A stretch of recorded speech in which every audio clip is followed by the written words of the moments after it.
let's get to what we wanted to talk about, and that is the training camp. Let's go.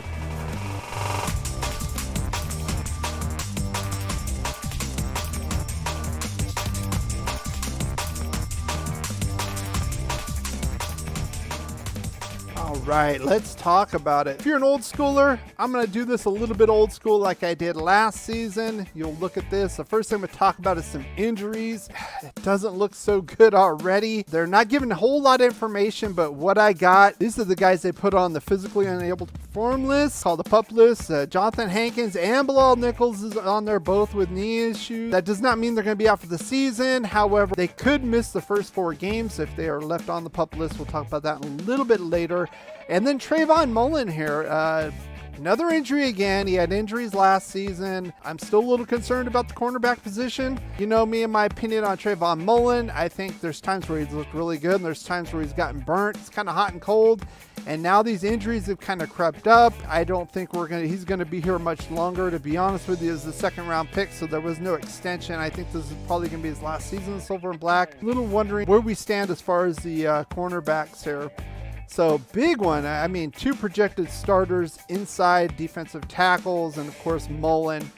And then the non-football injury list, they put Vernon Butler, the free agent we got from the Buffalo Bills. Significant because the other 2 defensive tackles were hurt, of course, but I think he was vying for a backup spot, maybe a second wave kind of guy. But these ones are big, and this one kind of tells me, I mean, we still have a little over $20 million in the cap. We can still go after guys like Ndamukong Suh if we want. Malik Jackson, I know I heard we brought in Darius Philon for a visit a few months back, but we didn't sign him. Maybe bring him back in again. This is kind of concerning, to be honest with you. And I know we got Neil Farrell Jr., kind of the Hankins wannabe as a rookie, but is he ready to start? I don't know. It's kind of leaving us thin at a position we really weren't that strong in the beginning. Now, as far as training camp goes, it's just begun, and I like to go over the interviews, particularly with Derek Carr, the head coach I did last season with John Gruden, seeing what he had to say and kind of deciphering what they're talking about. Not a whole lot going on, but today, if you have not heard, there was a little bit of spiciness going on with Derek Carr. Let's get into that right now. He gave an interview, about a 15-minute interview today, kind of went over some things, you know, kind of the blah blah kind of stuff, you know. Things were good. They got a good mix of veterans and rookies, and then the accountability factor. If you make a mistake, they make you go run, kind of like going running laps, you know, back in the high school days. If you guys were in high school football, I remember that. If you screwed up, make you run laps, that kind of thing. And it's just kind of, you know, I just got the guy here, my old school thing, the poker face. You know, the kind of things like that. But then he kind of said some things before in a previous interview about no one's giving us respect, you know, blah, blah, blah. And he was asked about that. I think Mike Florio brought it up before. And then Paul Gutierrez was kind of turning the screws a little bit. And Derek Carr had to kind of explain, you know, it doesn't really matter. Nobody cares about our expectations. We need to focus in-house. And then Paul Gutierrez kind of kept pushing it, and this is what happened. What's the matter, Derek? Why do you talk about him? Why do you? Thank you, Paul. It's so good to see you. I say it because I'm a positive person, and I try and I try and encourage my teammates. There's a way that I say things to encourage my locker room, to maybe put a chip on their shoulder, and sometimes I do it too much, and so I don't appreciate your tone either. You can pump that back a little bit. Yeah, he said he didn't appreciate his tone. He can pump it back. Now, obviously, Derek Carr is a church-going Christian kind of guy, but, you know, I could just imagine if Ken Stabler was in this position, there'd have been a lot of expletives going out there. My take of this is awesome. This is exactly what we needed from Derek Carr.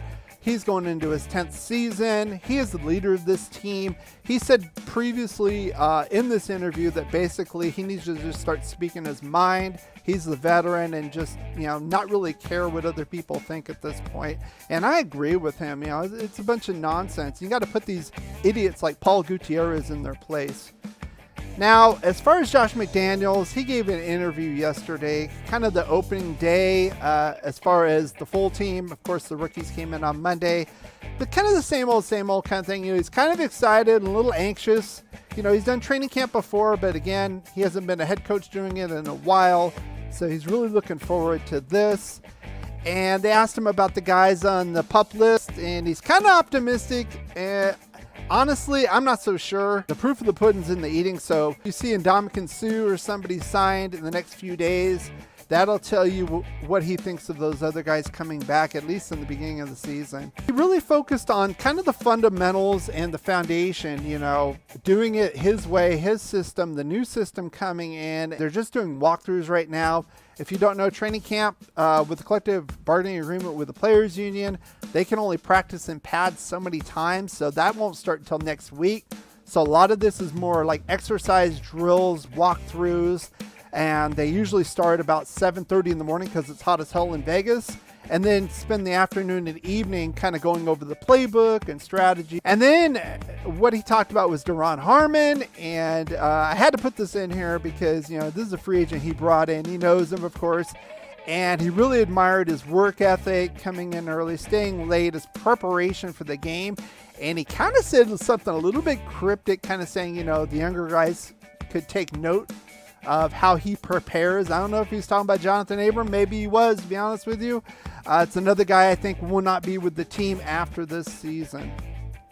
When you have great coaches, then after you have great coaches, you get great players. You have a great organization, and you tell them one thing: just win, baby.